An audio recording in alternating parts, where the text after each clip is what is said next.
qué es importante estas corrientes? Porque esta corriente fría hace que las costas de Perú sean una de las más ricas del planeta. Por ejemplo, para hacer la harina de pescado se necesita la anchoveta, ¿no? Gracias a esta corriente. Pero interesantemente estas corrientes se juntan, ¿ya?, al medio, y cada 8 a 40 años, sin ningún orden en específico, aparece este fenómeno natural que se llama el Niño. Y el Niño es un fenómeno natural terrible para el Perú y Sudamérica. ¿Por qué? Porque estas son corrientes cálidas que aparecen aquí en el Ecuador. Van y chocan en el Ecuador y empiezan a tornar hacia el sur. Esto hace que en este desierto, a lo largo de la costa, cambie el clima completamente y se vuelva en una zona tropical. Y al tener un clima tropical, empiezan un montón de lluvias. Cae un montón de lluvia. Entonces, toda la costa norte de Perú ocurren los huaicos, las inundaciones, y esto produce que todos los campos de cultivos a lo largo de la costa y los asentamientos humanos sufran de falta de comida, de todo. ¿Y qué es lo que pasa en la sierra? En vez de tener un montón de lluvia, no se tiene una sola gota de lluvia. Eso es lo que produce. Y al no tener agua en el campo, no se puede producir alimentos, ¿no? Sin agua no hay vida. Eso es lo que ocurre cada 8 a 40 años. Las personas, poco a poco, aprendiendo un poco acerca de estos ciclos que pasa la naturaleza, ha tenido que aprender de esto y ha empezado a tener un poco de miedo a estos efectos naturales y empiezan a crear las primeras sociedades. Por ejemplo, tradicionalmente, es más, en la universidad a mí me enseñaron de que Chavín fue pues una de las culturas madres de América.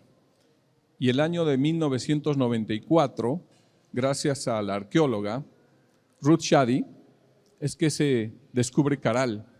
Y Caral literalmente reescribe la historia de Latinoamérica, de América y del mundo eventualmente, porque históricamente se sabía que Mesopotamia, la India, Egipto eran las civilizaciones madre del planeta. Interesantemente, no es así. Caral, hace más de 5.000 años, 3.000 años antes de Cristo, se empiezan a construir los primeros templos. Interesantemente, el primer templo, la primera pirámide del planeta, posiblemente se haya construido en Caral. Esta sociedad no conoció en realidad la milicia, porque en sus inicios la forma de control poblacional se dio a través de la religión. Y hablar de religión es un tema súper controversial en realidad, pero permítanme aclararles un poco este tema. La religión se creó en el planeta para el control poblacional. Estoy hablando de religión, no estoy hablando de fe, no estoy hablando del dogma. La religión eventualmente, históricamente, te puede decir que si yo estoy a cargo y tú no crees en el Dios que yo creo, lo que va a pasar es, te van a matar. Y la historia ha demostrado eso. Mientras la fe y el dogma habla acerca de amor y respeto. Yo puedo ser una buena persona y no ser creyente. Eso no me limita a ser una buena persona. Y eso es lo que pasa eventualmente con la fe, el dogma y la religión. Solamente para aclarar, ¿no? Entonces, por casi 2000 años, estas personas vivieron sin milicia y empezaron a organizarse de tal forma que tenían claras sus reglas, ¿no? Y empiezan a construir templos alrededor, empiezan a construir sus pequeños asentamientos humanos y bastante bien estratificados. Los líderes con casas mucho más cómodas y conforme van organizándose en estatus social, las casas de los funcionarios eran más pequeñas y del pueblo muchísimo más pequeñas, ¿no? Y esto es eventualmente lo que poco a poco se va descubriendo en Caral. La primera pirámide del planeta, posiblemente 200 años después, se construye eventualmente en Egipto, con las mismas características. Como les había mencionado, Caral, a 3 horas solamente el norte de Lima, de la capital de Perú, se compara eventualmente con los olmecas, Egipto, Mesopotamia, Creta y la India. 3000 años antes de Cristo. ¿Qué más podemos hablar acerca de Caral? Que empiezan a utilizar diferentes elementos, como por ejemplo empiezan a domesticar no solamente las plantas, ¿no? Y empiezan a sacarle un provecho bastante importante, por ejemplo el algodón. Y en Perú, interesantemente, no solamente tenemos un solo color de algodón, el blanco, tenemos otros, pero ya les vamos a ir mostrando. Empiezan a utilizar la música como un elemento que es básico en la vida de todos. Imagínense vivir sin música, es como un jardín sin flores, como quien dice. Esa es una frase común. Lamentablemente, como les había mencionado, cada 8 a 40 años se produce este fenómeno natural, el fenómeno del Niño. Y lo que pasa es que muchos de los asentamientos humanos que se empiezan a desarrollar a lo largo de la costa empiezan a desaparecer, porque al no haber alimento, la gente empieza a utilizar la religión y va a ofrecer lo más importante que uno tiene en la vida, que es la vida propia. Y a veces uno como padre puede ofrecer su vida, pero ofrecer la vida de sus hijos, eso es muchísimo más difícil. Y empiezan a hacer sacrificios a los dioses para calmarlos y ofrecen a sus hijos. En algunos de los descubrimientos que se tienen en Perú, se encuentran más de 200 niños, 300 animales combinados, y los han ofrecido de esta forma tal vez.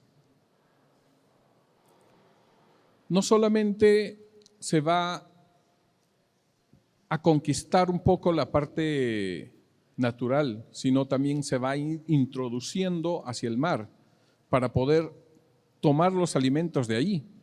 Los primeros habitantes, tal vez a nivel mundial, que empezaron a surfear los océanos fueron los peruanos, construyendo canoas como estas, de totora. Y en la actualidad todavía se siguen haciendo. Ahí vemos, este es un amigo, lo conocí, no creo que me recuerde él, pero sí llegué a conocerlo. Tiene un video bastante interesante. Todo el mundo ahora está volviendo en youtuber o tiktoker. Entonces, él todavía sigue practicando esto. En una de las playas que tiene la ola más larga del planeta, que tiene más de 2,5 kilómetros de largo. Imagínense. También va a domesticar el algodón y lo va a utilizar para la construcción. Ahora, les había mencionado que en Perú no solamente tenemos el color blanco, sino tenemos el color verde, verde oscuro, el marrón como colores naturales. Estos no utilizan ningún tinte, ¿no?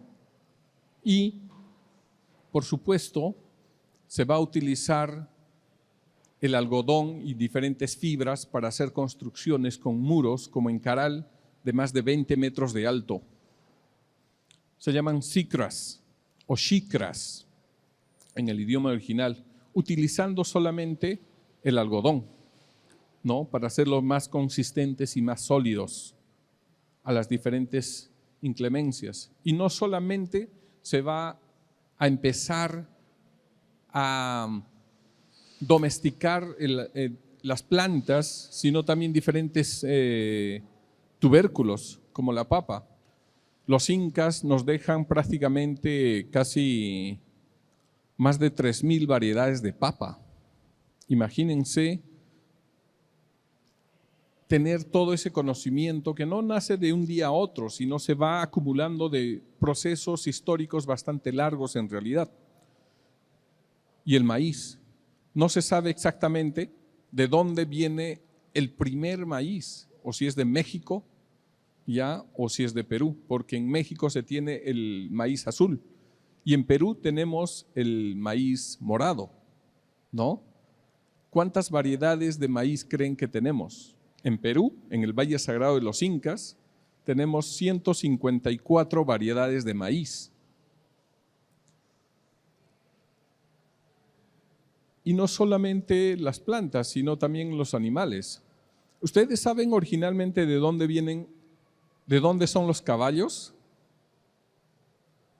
El caballo, la vicuña y el guanaco, ¿de dónde creen que viene? De Mesoamérica. El caballo, la vicuña y el guanaco, ¿saben de dónde aparece históricamente? El más antiguo, Norteamérica. La evidencia arqueológica muestra que es de ahí. Estos animales originalmente van a ir migrando hacia el Medio Oriente, y se van a empezar a desarrollar y se van a empezar a adaptar a un entorno geográfico completamente distinto al de América. El camello y el dromedario, genéticamente, si uno hace el análisis de ADN, es exactamente lo que es la vicuña y el guanaco. Posteriormente, estos dos animales van a migrar de Norteamérica hacia Sudamérica y los Andes van a empezar a crecer. Cuando empiezan a crecer, estos animales se aclimatizan a altas alturas, por encima de los 3.600 metros sobre el nivel del mar. Y estas adaptaciones hacen que empiecen a desarrollarse ahí. Nuestros ancestros en Perú quisieron domesticar estos animales, pero no pudieron. Es más, en la actualidad, si queremos tener a una vicuña y a un guanaco en cautiverio, después de 2 semanas, no importa la cantidad de agua o no importa la cantidad de alimentos que tú le des, se deja ir, se muere, se estresa a tal punto que ya no come. Entonces, el nativo, el andino, lo que decidió hacer es mezclarlos. Y de esta mezcla es donde sale 2 subtipos de llama, que es la llama chacu, la llama chacu y la llama cara, y 2 subtipos de alpacas. Las alpacas, estas son pues las llama cara y la llama chacu. Hay muy poca diferencia. La llama chacu es la llama peluda y la llama cara es igual de grande, pero esta no es tan peluda como esta. Y las alpacas, ya ahí se nota mucho más clara. Uno es seguidor pues de Bob Marley, ¿no? Parece un rasta en realidad, y la alpaca huacaya. Estas 2 todavía se pueden mezclar. Y de esta mezcla sale la yapaca. Y la yapaca también se puede reproducir. Pero la siguiente generación no va a ser ni llama ni alpaca. perdón, no va a ser una mezcla, va a ser sino una llama o una alpaca, ¿no? A diferencia, por ejemplo, del caballo y el burro, que sale la mula y de la mula, pues no se reproduce. Esta sí, ¿no? Entonces empiezan a aprender poco a poco de la naturaleza y empiezan a utilizar un poco más también las plantas. ¿Qué tipo de plantas? A las que les denominamos las plantas maestras, por ejemplo, alucinógenos, como el ayahuasca, el toé, el San Pedro, y empiezan a hacer sus sociedades a lo largo o alrededor de estos templos. Imagínense estar completamente bajo el efecto de estas plantas alucinógenas, pasar un túnel con muy poca luz y alguien tocando una quena. Este viaje que van a tener estas personas a lo largo de estos túneles va a ser un viaje alucinante, y súbitamente, pasando por estos pasadizos, se van a ir encontrando con lo que denominamos las cabezas clavas. Después van a llegar a una sección donde van a encontrar a lo que le van a denominar a un dios, un monolito, y es así como se ve. Ah, sí, se pueden visitar, estos sitios sí se pueden visitar, ¿no? Y es bastante impresionante en realidad entrar en estas zonas y sentir lo que sintieron eventualmente hace 3, 4 mil años atrás.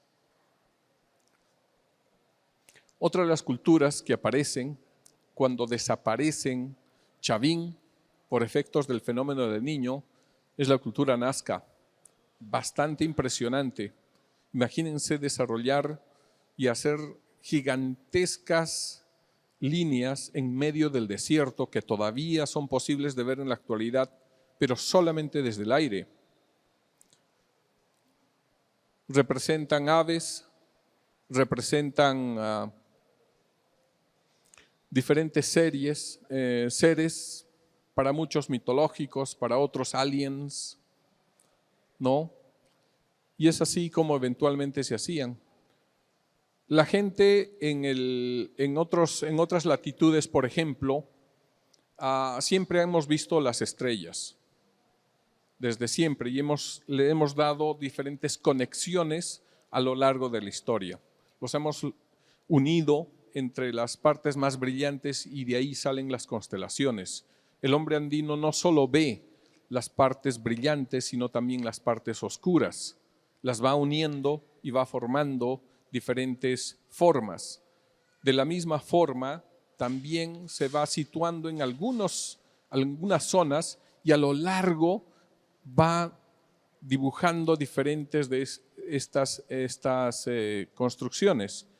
Es más, muchos de los peruanos, cuando se paran en las líneas de Nazca, en algunas zonas estratégicas, van coincidiendo la aparición de las ballenas con diferentes momentos del año. Las épocas donde el colibrí se ve con mayor cantidad también se van orientando a diferentes zonas de donde nace el sol, y es así como empiezan a desarrollar. No solamente eso, sino empiezan a hacer rituales para sus momias, ¿no? Empiezan a hacer tumbas debajo de la tierra, ¿no? Y es ella quien estudia en realidad las líneas de Nazca. Es alemana, es matemática, súper importante en realidad para la historia del Perú. Y imaginen los cráneos que se tienen en diferentes de las tumbas ahí, parecen de alienígenas eventualmente. Son extremadamente grandes. Yo la primera vez que lo vi en el museo me impresionó bastante. Posiblemente sea uno de los momentos de juventud o de niñez que haya decidido incursionar en el mundo de la arqueología, en el mundo de la historia de Perú y del turismo también, porque a eso es lo que me dedico. Luego aparecen los mochicas, otra civilización en la costa peruana, donde se volvieron sumamente expertos en el trabajo de la cerámica. Empiezan a utilizar diferentes colores de óxidos, de plantas para hacer sus diferentes templos. Todo en barro, y van aprendiendo de la naturaleza cómo hacer arte. Son joyas, son aretes, son narigueras, cascos, gorras y diferentes cetros para mostrar el poder. Es interesante cómo a lo largo del planeta, por ejemplo, el símbolo de poder en muchas de las sociedades siempre ha sido una barreta o una barra o uno de estos elementos en realidad, ¿no? Van trabajando el oro y la plata y posteriormente va apareciendo otra civilización, dos bastante importantes en la sierra, que una es el Imperio Wari y otro es la Tiahuanaco. El Tiahuanaco se desarrolla entre Perú y Bolivia, se le llama el Alto Perú, y la Wari se desarrolla en la parte central de la sierra y va poco a poco conquistando la parte norte del territorio. ¿Qué es lo que les enseñan estas dos civilizaciones a los incas? Estos le enseñan a trabajar la piedra. Mucho de lo que se tiene a lo largo de los grupos arqueológicos en Cusco, en Valle Sagrado e inclusive en Machu Picchu es gracias al conocimiento que tienen y desarrollan los tiahuanacos. Y los wari les enseñan sobre planificación urbana.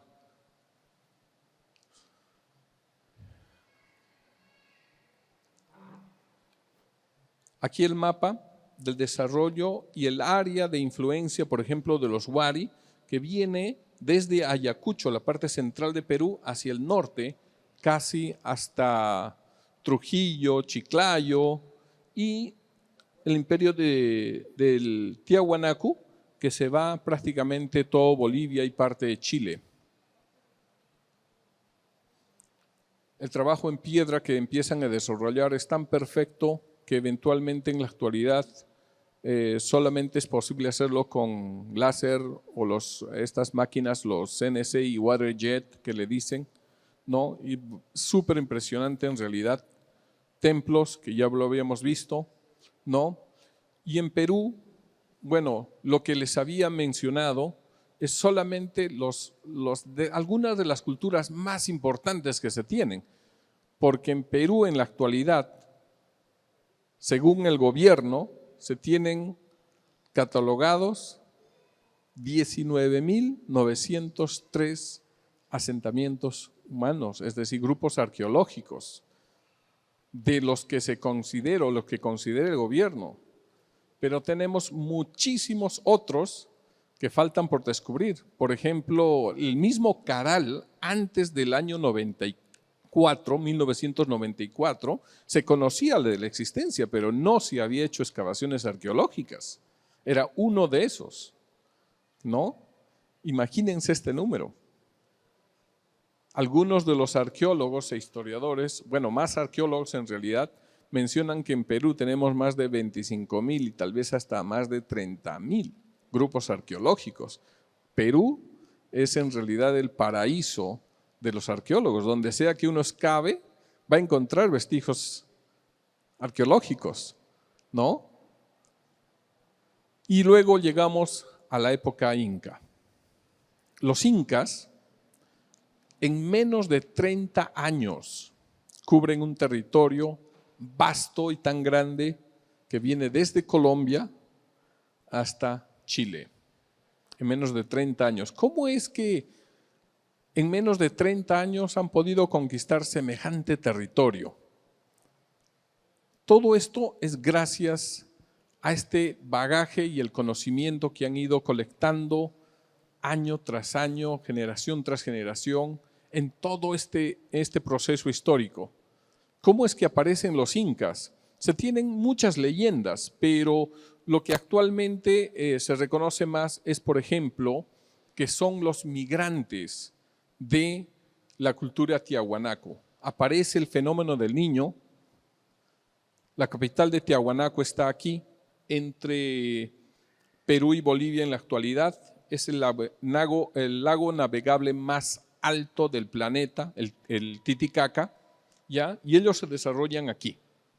Entonces, cuando aparece el fenómeno del Niño, lo que pasa es que la gente empieza a migrar, va a abandonar el sitio y muchas de estas personas se van a ir hacia el lado de Bolivia en la actualidad. 4 tribus o 4 familias van a, en vez de irse hacia el sur, van a ir hacia el norte. Y se van a encontrar uno de los riachuelos que alimentan el lago. Y van a continuar rumbo hacia una de las montañas donde nace el río más largo del planeta, el Amazonas. Van a cruzar y se van a dirigir aguas abajo hasta llegar a una bifurcación. Ahí deciden tomar el lado derecho hacia el Valle Sagrado de los Incas, lo que en la actualidad se le considera el Valle Sagrado de los Incas. Pero a lo largo de este camino, a lo largo de este valle, al ser tan rico y productivo, siempre tuvimos asentamientos humanos. Estos no les dejan pasar por esta zona. Entonces retroceden y toman el lado izquierdo y se llega al Valle del Cusco. Ahí es donde deciden desarrollar su cultura. Estos 4 asentamientos es lo que posteriormente en el tiempo se les va a llamar los Quilque, los Cotacalle, los Chanapata y los Lucre. Las 4 culturas más importantes del Valle del Cusco. Entonces empiezan a desarrollar y a ser campesinos y empiezan a formar sus sociedades ahí. Desaparece Tiahuanaco, ¿no? Y los Wari empiezan a volver más fuertes, más poderosos y empiezan a conquistar mayor cantidad de territorio y empiezan a ampliar su territorio. Y es aquí, en el punto amarillo, donde construyen su ciudadela, una ciudadela de más de 200,000 o 200,000 habitantes, que se llama Piquillacta. Es más, el nombre es un nombre moderno, porque Piqui significa pulga y Llacta significa pueblo, es el pueblo de pulgas por la cantidad de personas, ¿no? Entonces, ¿qué es lo que hacen? Tratan de invadir el Valle del Cusco. Estos 4 asentamientos humanos, ¿ya?, deciden reunirse para crear la primera confederación que se va a llamar los quechuas, ¿ya? El quechua. Ahí es donde aparece Pachacútec, el líder o el inca más importante de la historia de los incas, ¿no? Entonces, Pachacútec lo que hace es unifica a estos 4 asentamientos humanos y les dice a todas las personas que empiecen a colectar llamas, alpacas, vicuñas y guanacos y empiecen a colectar la cochinilla, que es un beetle, ¿ya? Y de ahí se sacan los tintes rojos para teñir la lana y les ordena hacer ropa de soldados. Entre el Valle del Cusco y Piquillacta también ordena colocar cientos de miles de piedras de tamaño del hombre andino, ¿no? Al medio, muy cerca a Piquillacta. Y luego ordena pintar a todas las llamas y alpacas de color rojo. Y ordena con estos, las prendas de vestir que había ordenado de toda la lana que se había cortado los animales, empieza a vestir a las piedras o los pone. Y estas 4 culturas, estos 4 asentamientos humanos que no llegan más de los 10,000 en total, se juntan con tambores, cornetas y empiezan a gritar hacia el sur para que los de Piquillacta los vean en la distancia. Y los de Piquillacta los ven en la distancia, cientos de miles de soldados y sin pelear ganan esta guerra o ganan esta batalla. Los de Piquillacta se asustan, abandonan el sitio y se retiran hacia Huari. Súbitamente ahí aparece nuevamente el fenómeno del Niño. Y al aparecer el fenómeno del Niño, al no haber agua, la capital Huari se debilita y estas personas empiezan a abandonar el sitio. Pachacútec, el líder de estas 4 tribus, se autodenomina como el Enga. Y el Enga es lo que posteriormente se le va a llamar al Inca. El Enga significa el único hijo del sol, o el Zapan Inca, que después es a quien se le denomina pues el rey. Entonces, bastante inteligente él, empieza a unificar las tribus a lo largo del Valle Sagrado de los Incas y en las partes altas de Cusco, y crea la segunda confederación que se va a llamar los Incas, y es ahí donde nacen los Incas, ¿no? Es gracias a este proceso en realidad. ¿Qué es lo que pasa? Es así eventualmente la caracterización o el dibujo que se tiene o que se trata de mostrar al resto de la gente cómo es que se vestía en su juventud, ¿no?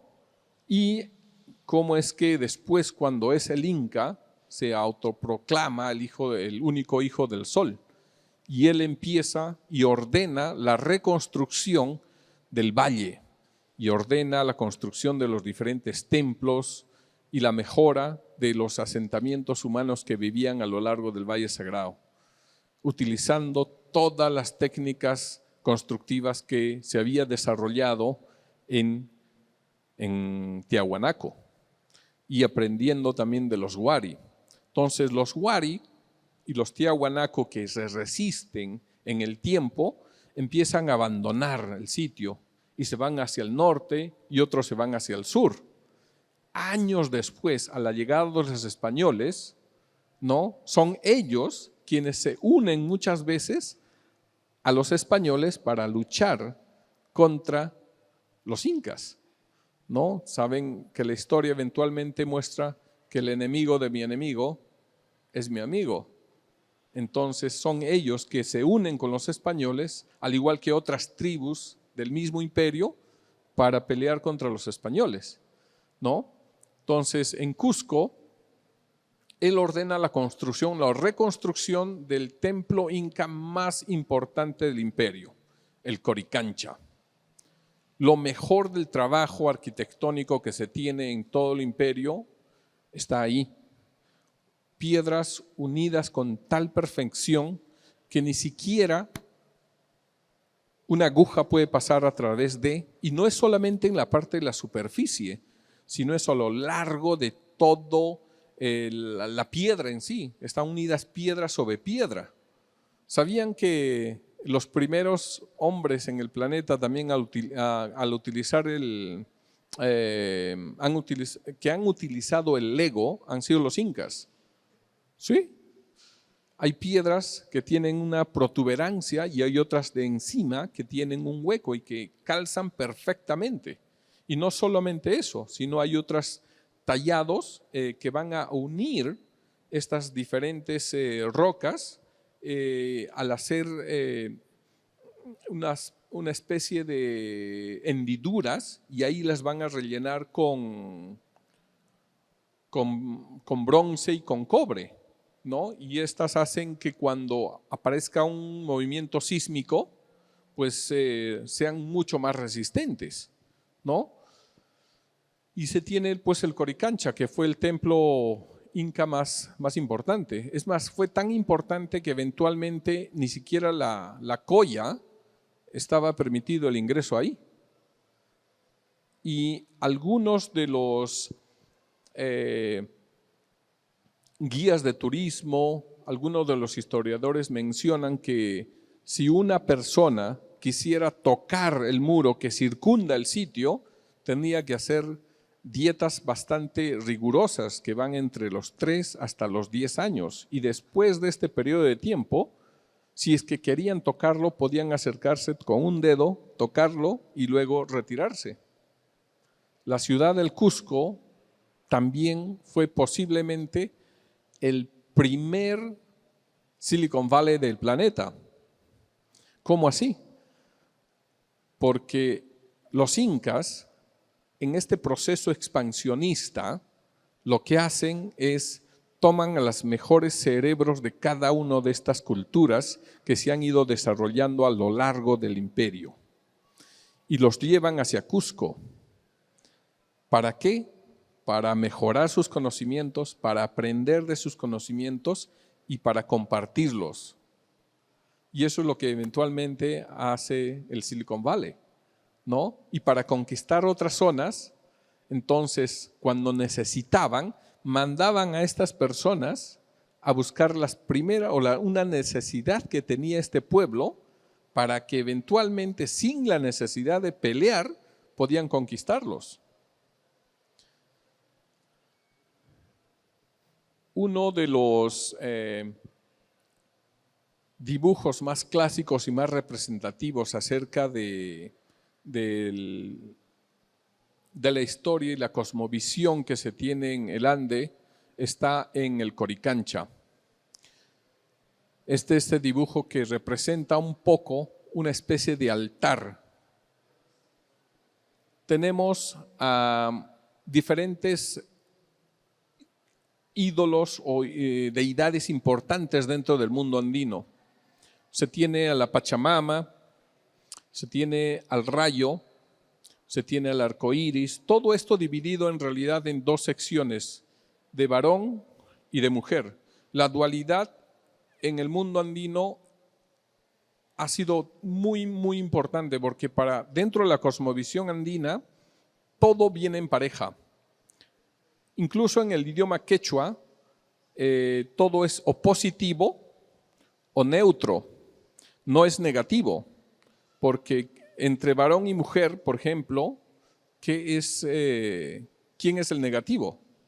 Es positivo y neutro. Además, ¿saben cómo en el Ande eventualmente nos reconocemos uno al otro? Nos encontramos con alguien en la calle o que no hayamos encontrado y en los primeros 5 minutos le hacemos una broma. Y si nos corresponde, nos responde en menos de los próximos 5 minutos con otra broma, sabemos muy claramente reconocer que él es otro andino. Es así como nos reconocemos en el Ande eventualmente. No es positivo y neutro. Entonces, tenemos al sol por una parte, a la luna. Existe este libro que es bastante interesante. Los varones vienen de Marte y las mujeres de Venus, ¿no? Está pues aquí Marte y Venus, ¿no? Es más, hablamos el mismo idioma, pero entre varón y mujer sabemos que hablamos el mismo idioma, pero no hablamos eventualmente el mismo idioma. Cuando el varón eventualmente dice, tengo frío, ¿saben qué significa? Eso significa, tengo frío, simple. Pero cuando la mujer a veces dice, tengo frío, eso a veces significa, abrázame, hey, ponme atención, te estoy hablando, te estoy diciendo que tengo frío, dame tu chaqueta, ¿no? Entonces, eso es lo que muestran. Esa diferencia eventualmente. Somos tan similares pero complementarios a la vez. No somos el contrario, sino somos distintos, ¿no? Y los bebés del sol y la luna, pues son las estrellas, ¿no? La Pachamama, el arco iris. Esta es una chacana. ¿Qué es una chacana? Es una cruz andina en realidad, ¿no? Y se ve todas las noches en el cielo allá en Cusco, Valle Sagrado y en toda la zona sur de Perú. Se tiene a la Mama Cocha, que es el mar, y conectado con el Puquio, que el Puquio son las fuentes de agua. El agua está conectada en realidad en muchos aspectos.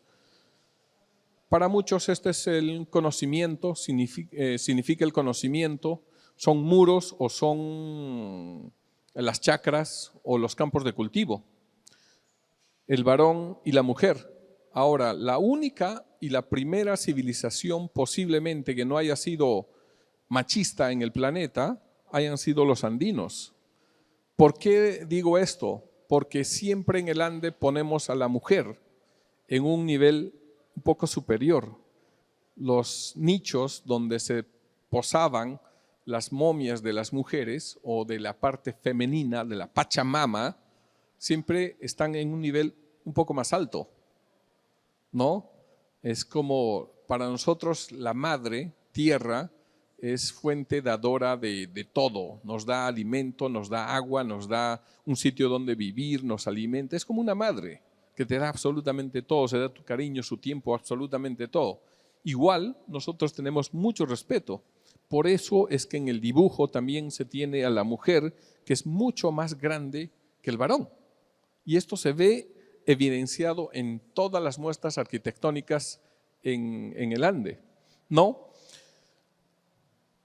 Y las terrazas, perdón, los campos de cultivo. Ahora, ¿saben por qué tenemos en Perú más de 5.000, en la actualidad, más de 5.000 variedades de papas? Más de 150 variedades de maíz, más de 350 variedades de chile. ¿Saben por qué? Les voy a adelantar un poco para encender un poquito su imaginación. En Valle Sagrado, en Machu Picchu, se tienen un montón de terrazas. Pero la civilización inca no fue la única a nivel planeta que hacen terrazas. Eso se encuentra en muchos otros sitios a nivel mundial, ¿no? Entonces, ¿por qué es que se tiene tantas variedades? Imagínense ir a Machu Picchu y encontrar más de 1.500 metros desde el río hasta la parte alta con un montón de terrazas y solamente para producir suficiente alimento para alimentar 200 a 600 personas. La inversión que van a tener para hacer esa construcción es grandísima. Es más, por ejemplo, si a mí se me ocurre hacer terrazas en el cerro, en el volcán que tienen aquí, desde la base hasta la parte superior, y me voy a aproximar a don Ricardo y le voy a decir que necesito unos, ponte, 500 millones de dólares. Ojalá que tenga ese dinero. La primera pregunta que me va a decir es, bueno, yo te puedo dar el dinero, pero ¿en cuántos años me devuelves esta inversión? ¿No es cierto? Ya, a ver, pongámosle, ¿cuál es el producto más caro que produce El Salvador? El más caro. El café, ya, pongámosle. Voy a empezar a producir el café en todas esas terrazas. ¿En cuántos años creen que le voy a devolver su dinero o su inversión? En 1.000. Pongámosle 50 años. ¿Me daría su dinero? No. Entonces, ¿por qué se construyen tantas terrazas?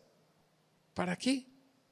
Es más fácil, si yo soy el Inca, organizo 50 personas, 200, 500 si es que quiero, y cada día o cada semana o cada 2 días les ordeno que me carguen alimentos de la costa hasta ese cerro para alimentar a los 600 personas. ¿No es cierto? Es más fácil, ¿no? Entonces, ¿por qué es que se hace? Lo que se ha encontrado es esto. Cada 12 a 15 terrazas, desde las partes bajas hasta las partes altas, cada 12 a 15 terrazas, la tierra no corresponde a esa zona. Las primeras 12 terrazas vienen de selva amazónica y las últimas vienen del Valle Sagrado de los Incas. Estamos hablando de una zona geográfica bastante amplia. Y lo que hacen luego es, se regresan a la selva amazónica y de ahí se trae el camote, la papa dulce, y se empieza a producir en las primeras 12. Y año tras año se va subiendo con diferente suelo, diferente temperatura, diferentes medio ambiente. Año tras año, tras año, tras año se va climatizando hasta las partes altas. Una vez que esté en la parte alta, se va a llevar estos productos hacia el Valle Sagrado de los Incas. Y en Pisac, Ollantaytambo, Marcapata y muchos otros lugares donde existen estas terrazas, se va a ir aclimatizando de las partes bajas hasta las partes altas y otros productos de la parte alta hacia las partes bajas. ¿Ya? Entonces, para producir alimento estas terrazas, disculpen, pero no funciona, no sirve. Pero como un centro de experimentación agrícola, es completamente distinto. La inversión justifica, ¿no? Para crear tanta variedad de papas, maíz, absolutamente todo. Entonces, imagínense la mente creadora de estas personas. ¿Quién fue la primera persona? ¿Fue él o fue ella? Porque no hubo diferencia entre varón y mujer. El varón y la mujer tenían los mismos derechos. Es más, los generales más importantes, más leales del Inca eran mujeres.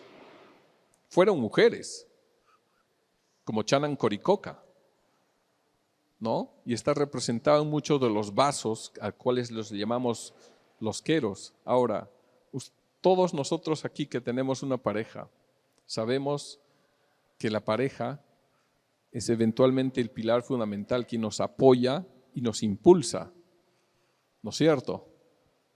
Sí, los incas también tuvieron eso. Sacsayhuamán es otro de los grupos arqueológicos que construyen los incas. Súper interesante y eventualmente hasta más impresionante que Machu Picchu mismo. ¿Y en qué sentido? No en la belleza paisajística, porque Machu Picchu es re impresionante, sino en la construcción y en la tecnología que han desarrollado los incas para hacer este sitio. Esto es Kenko, pero ahora llegamos a este punto. Sacsayhuamán, estos bloques, estamos hablando de más o menos 3 metros aproximadamente a 5, 3 a 5 desde la base hasta aquí, solamente. Son inmensos, que han sido trasladados de canteras que van desde los casi 20 kilómetros, algunos 7 kilómetros, diferentes zonas, ¿no? Para la construcción se calcula que si utilizamos 50,000 trabajadores trabajando como en época inca desde que sale el sol hasta que se pone, tardarían aproximadamente unos 350, 450 años. El imperio inca dura, según la historia, solamente 96 años aproximadamente, pongámosle 100 años. ¿Cómo en que 100 años se construye esto? Ahora, esto es solamente el 5% de lo que fue en época inca, solamente el 5%, porque el resto lamentablemente ha sido destruido. Desde la llegada de los españoles, 1534 a la ciudad del Cusco, hasta 1936, este templo ha sido considerado como una cantera. Muchas de estas piedras que se encuentran en la ciudad del Cusco vienen de este sitio. Y también se construye Kenko y se utiliza bastante en la religión. Según la tradición, 2 veces al año el quechua tenía que ir a Cusco. La primera vez entre sus 10 a 15 años aproximadamente y la segunda 20 o 30 años después. ¿Para qué? Para ver a Dios, entre comillas. Ahora, la pregunta es, ¿Dios existe? Es controversial, porque el no creyente va a decir que no, y el creyente obviamente que sí, ¿no? El ser humano es súper interesante, controversial pero súper interesante, porque no cree si no ve, no toca, no usa o no lo siente. ¿El internet existe? Sí, porque lo utilizamos, tenemos el password. ¿no? Y si no tuviésemos el password, no tuviésemos el device, la computadora, el acceso al internet, eventualmente diríamos, no existe, ¿no? ¿El amor existe? Sí, porque lo sentimos, ¿no? Entonces, ¿cómo es que los líderes le muestran a la gente, al andino, que Dios existe? Tienen que mostrarle algo. Y esa es la razón por la cual se momifica al rey y la reina aquí. A ellos no se les han enterrado. Aquí es donde se les momificaba. Es más, cuando llegan los españoles, se van a este sitio y encuentran un muro gigantesco en curva y encuentran todas estas momias. ¿De quiénes? Son las momias de los incas. Y recordemos que algunos de estos incas mueren 30, 50, 70 o 100 años antes de la llegada de los españoles. Cuando los españoles llegan ahí, ven a estas momias y les empiezan a gritar. Les ven a los ojos, le dicen, ¿qué haces tú ahí? Mirándome, vente para aquí.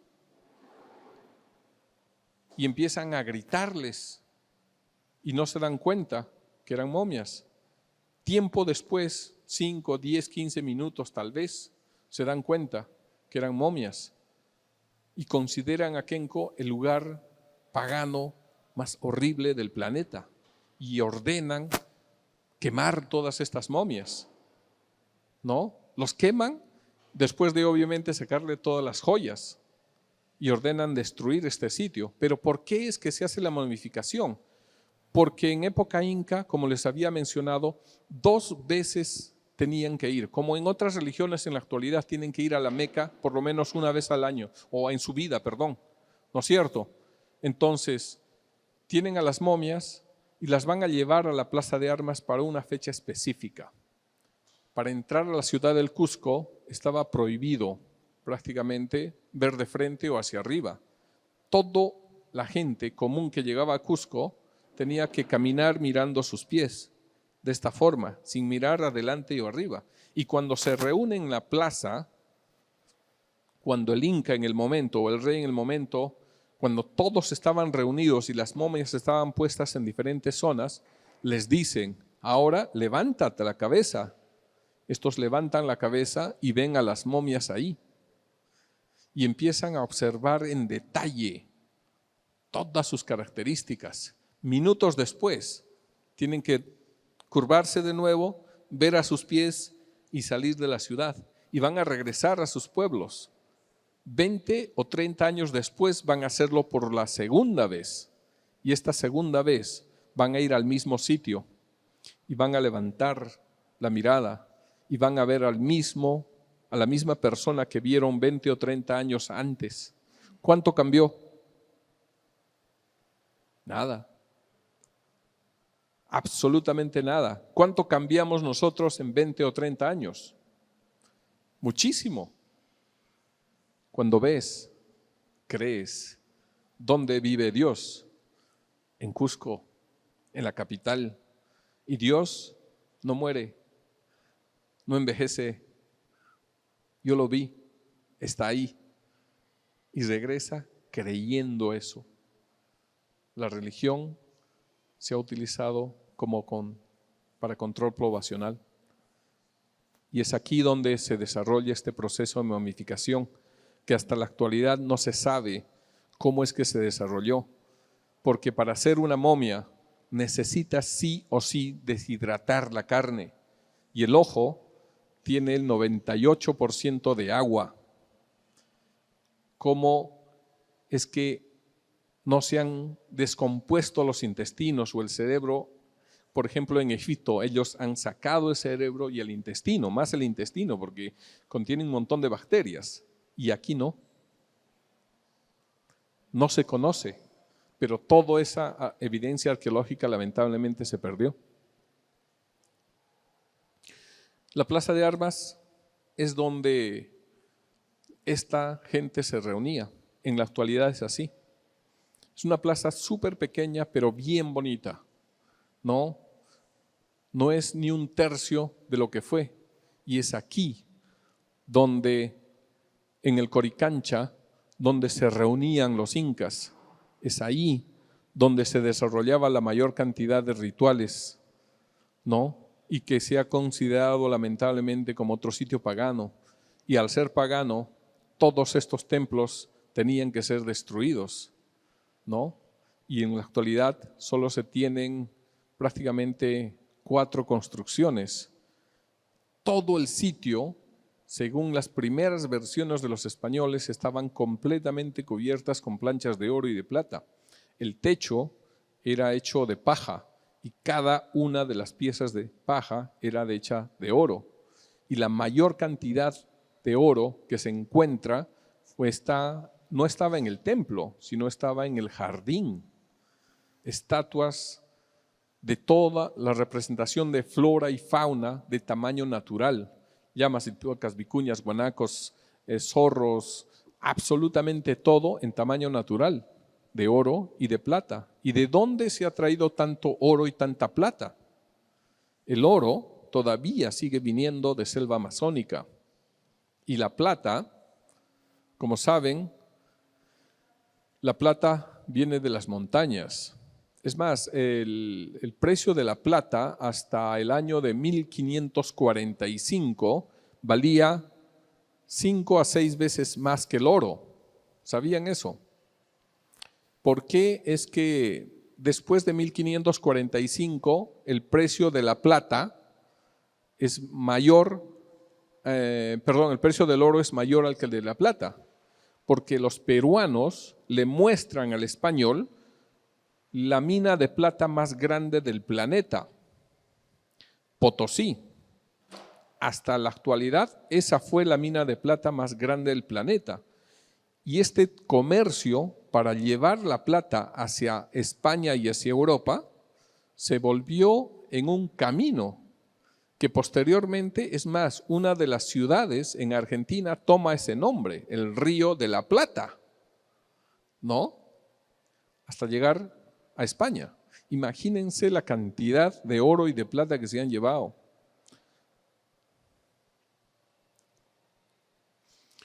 Y pues bueno, con esto quería un poco más o menos encender vuestra imaginación acerca de la historia de los incas. Muchísimas gracias por su atención y por su tiempo. Espero les haya gustado. Gracias.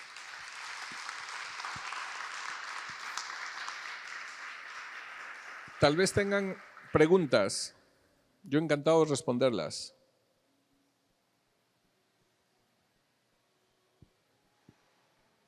De todas formas, muchísimas, claro.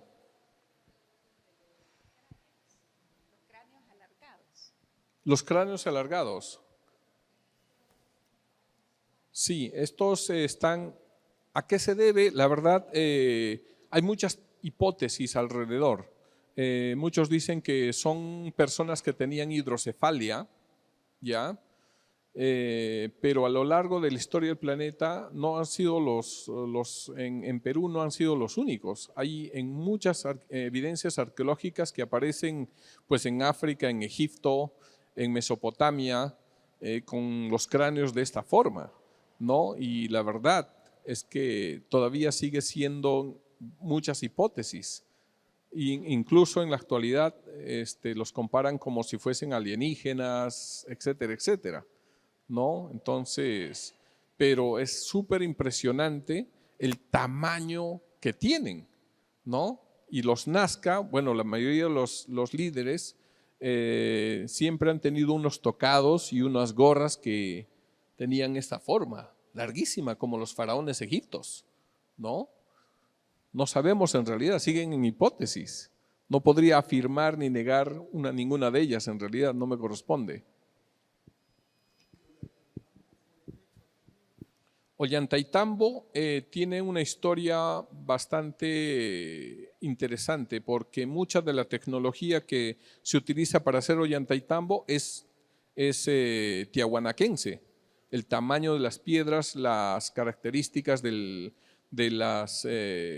las uniones son tiahuanaquenses, pero también tienen no solamente tiahuanaquenses, sino tienen otras características que vienen mucho antes, 800 años antes de los incas.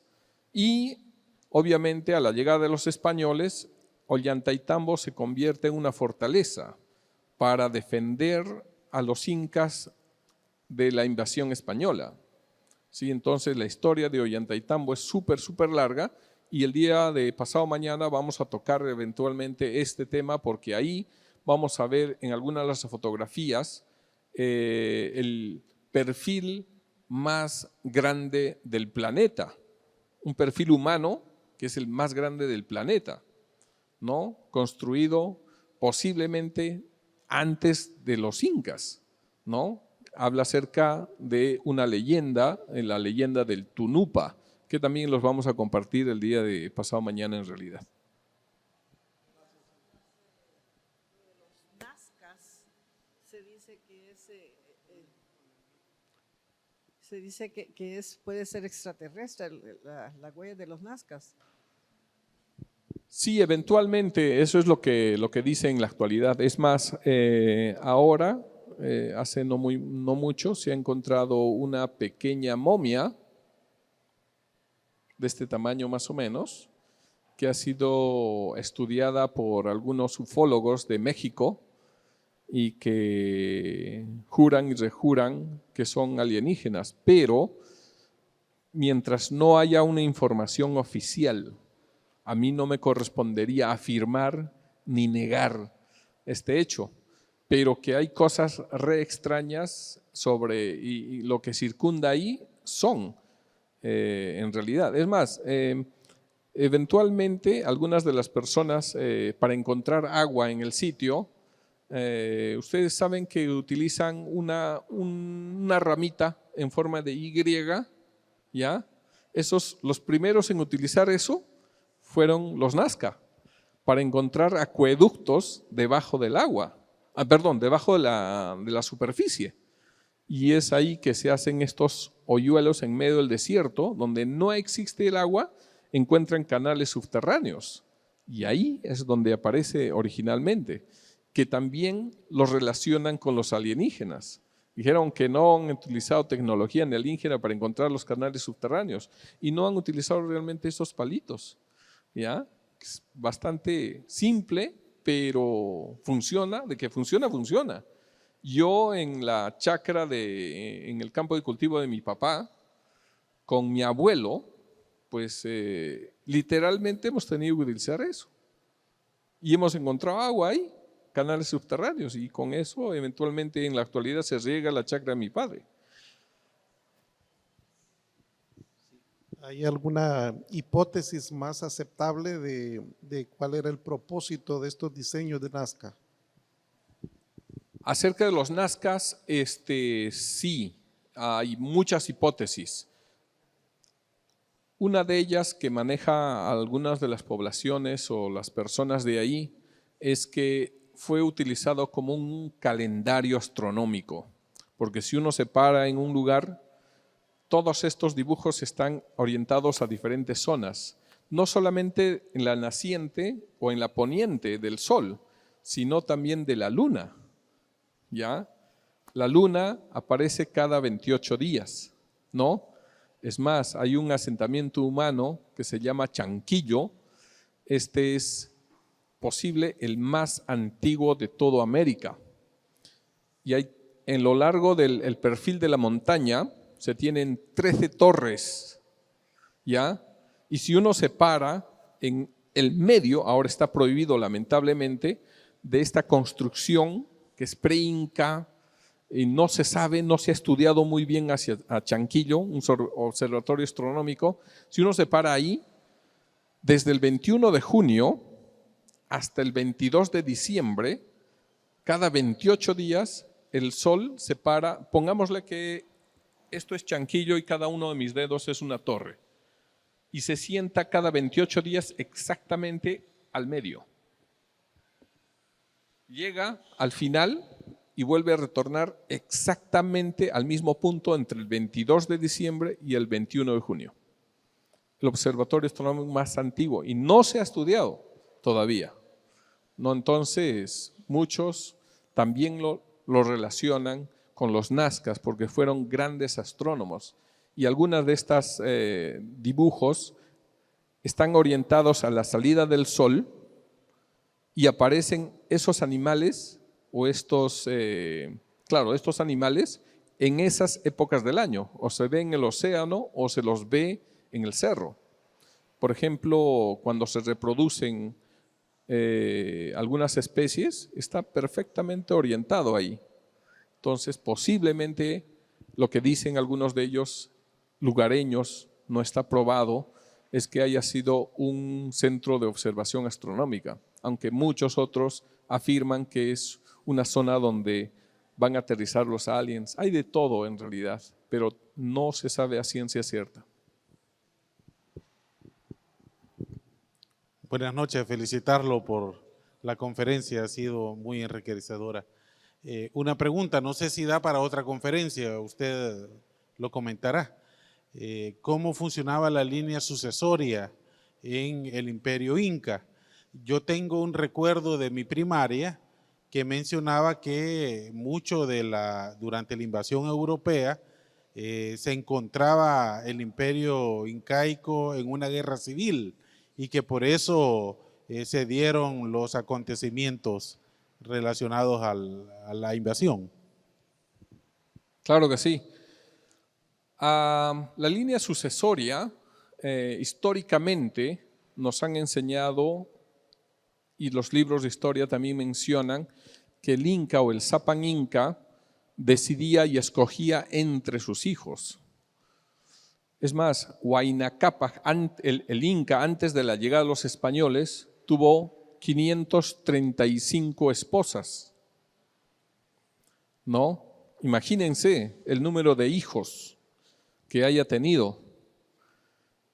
De 535 esposas, escoger a uno. La historia también menciona, y las diferentes versiones de la historia muestran de que el Inca escogía siempre a su sucesor, pero entre el más inteligente, el más capaz, el más aguerrido, el más cualificado. Pero eventualmente también a veces sabemos que escogía entre los hijos a quien él quería más, ¿no es cierto? Como su próximo sucesor. Huayna Cápac escoge a su sucesor, Ninankuyuchi, que no está eventualmente en muchos libros de historia, pero algunos otros sí lo mencionan. Lamentablemente, Ninankuyuchi muere con su padre, y al morir el sucesor, el resto de hijos se rebelan y quieren ser el próximo sucesor. Es ahí donde empieza, por ejemplo, esta guerra interna, una guerra civil, y muchos empiezan a hacer alianzas estratégicas y al final aparecen dos de los hermanos que nunca fueron considerados como incas, Huáscar y Atahualpa, ¿no? Huáscar es uno de los hijos mayores que vivía en Cusco y Atahualpa, cuyo nombre original era Atabalipa, de Ecuador, de Quito. Y de ellos desde siempre peleaban porque Atabalipa quería llevar la capital del imperio a Quito, a Ecuador, porque todos los grupos arqueológicos, cuando uno vaya a visitar, hay unas rocas al cual se le llama el Intihuatana, que tiene una protuberancia, esta protuberancia no es totalmente recta, sino tiene cierto grado de inclinación. Una de las caras de esta siempre está orientado exactamente se ha calculado en realidad que tiene el mismo grado de latitud de esa zona geográfica. Ahora, ¿cómo es que hace más de 600 años y cuál es la importancia de calcular este hecho? Entonces, Cusco está a 13 grados hacia el sur. Quito está en 0. Es por eso que él quería mover el centro porque Cosco o Cusco significa ombligo, el centro del mundo andino y la capital del imperio. Quería moverlo hacia Quito. No quería él que esté ahí porque ese no es el centro, sino Quito. Y ahí empieza esta guerra. Entonces, esta lucha, y que en el tiempo toman chance los españoles y se aprovechan de esta guerra, porque divide y vencerás. Entonces, es ahí cuando llegan los españoles. Llegan en un momento único y de bastante debilidad en realidad para la historia de Perú. Y aprovechan eso para tomar ventaja. No sé si haya respondido a su pregunta. No sé si tengan información en libros, ustedes aquí, porque yo he leído al suizo Erich von Däniken, donde da toda información de allí de él, hasta lo que pesa la Puerta del Sol, las líneas de Nazca y también aquellas que son como H, yendo para Bolivia, de Perú a Bolivia. Hay un libro, el libro de Erich von Däniken que se llama Recuerdos del Futuro, ¿verdad? Y hay otro libro, bueno, de una escritora inglesa de Estados Unidos, se llama Los Niños de la Luz, que da mucha información de Perú, de toda su arqueología del antepasado, pues, y la da fotos y todo de él allí. Es todo lo que... Muchísimas gracias. Sí, en realidad la historia de Perú es bastante controversial. ¿Por qué? Porque en la actualidad eventualmente encontramos hasta 5 diferentes versiones y dependiendo qué autor, qué cronista haya utilizado, la versión va a variar bastante. Quien escribe la historia es el vencedor. Y en este caso es el español. Y sabemos por historia que el vencedor escribe la historia según a su necesidad, a su momento histórico, religioso, político o económico, y muestra al mundo lo que él quiere mostrar, no necesariamente la verdad. Y eso es lo que pasa en Perú, desafortunadamente. Ahora, según la historia, los incas no han tenido escritura. Eso es lo que dicen todos los libros. Y si uno googlea, va a encontrar eso. Y en verdad, para hacer Machu Picchu, para hacer Choquequirao, Vilcabamba, Espíritu Pampa y estos cientos de grupos arqueológicos, sin escritura es literalmente imposible. Es más, los primeros en hacer escritura, aparte de la escritura cuneiforme, son pues en la costa de Perú, ¿no es cierto? Exactamente, ¿no? En Perú se tienen esas evidencias arqueológicas y los incas sí han tenido un tipo de escritura que se llaman los tocapus, que son figuras geométricas, ¿ya? Y se tiene más de 250 figuras geométricas. Quien estudia los tocapus es este señor que se llama William Burns de Estados Unidos. Y según él, la hipótesis que maneja, porque él encuentra el significado de 10, solamente de 10 figuras geométricas dentro de más de los 250 que se tienen los incas. ¿Ya? Y según la hipótesis que él maneja es que los incas no han utilizado las vocales, sino solamente las consonantes. Es como en la actualidad. A veces cuando mandamos un mensaje de texto evitamos las vocales, ¿no? Y si combinamos 10 consonantes, ¿no? Podemos fácilmente hacer todo un lenguaje de más de 32,000 palabras. Y sabemos que 20,000 es más que suficiente para un dialecto. Y para un lenguaje completo, 30,000, pues basta y sobra, ¿no? Entonces imagínense, más de 250 figuras geométricas y este conocimiento no lo tenía cualquiera, solamente lo tenían los líderes. Es más, en época inca, el inca o el Sapan Inca y la familia real manejaban 4 o 5 idiomas, porque sabemos que conocimiento es sinónimo de poder. Quienes manejaban y controlaban ese conocimiento han sido prácticamente los líderes y no han compartido este conocimiento con el común de la gente. Porque el líder trata de mantener a su ciudadano eventualmente lo más ignorante posible y le va a dar religión y a través del miedo y la religión lo va a controlar y le va a decir que mañana o pasado mañana te tienes que hacer esto o no te tienes que hacer esto, porque si algo malo pasa, no es mi culpa, es tu culpa porque tú no adoraste a este Dios en su momento cuando yo te lo dije. Y si algo bueno pasa, yo voy a tomar el crédito. ¿Por qué? Porque yo soy el intermediario entre el común de la gente y el Dios, que es intocable, incuestionable, ¿no? Y eso es lo que pasa. Entonces, este conocimiento sí se ha transmitido, pero solamente bajo ese nivel. No lo han compartido. Tenemos idiomas que han desaparecido.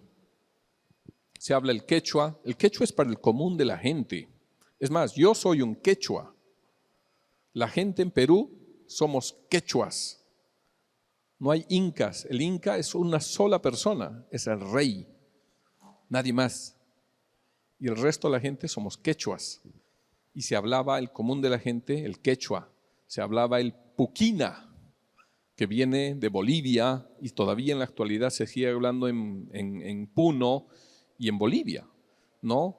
Se habla el aymara, se habla el aymara que todavía se sigue hablando ahí. El puquina ya es un idioma que desapareció y sobre esos habían otros idiomas que ya se han perdido en el tiempo, ¿sí? No sé si ella respondió su pregunta. ¿Alguien más? ¿Alguna otra pregunta? Muchísimas gracias por su tiempo y gracias a todos, la verdad.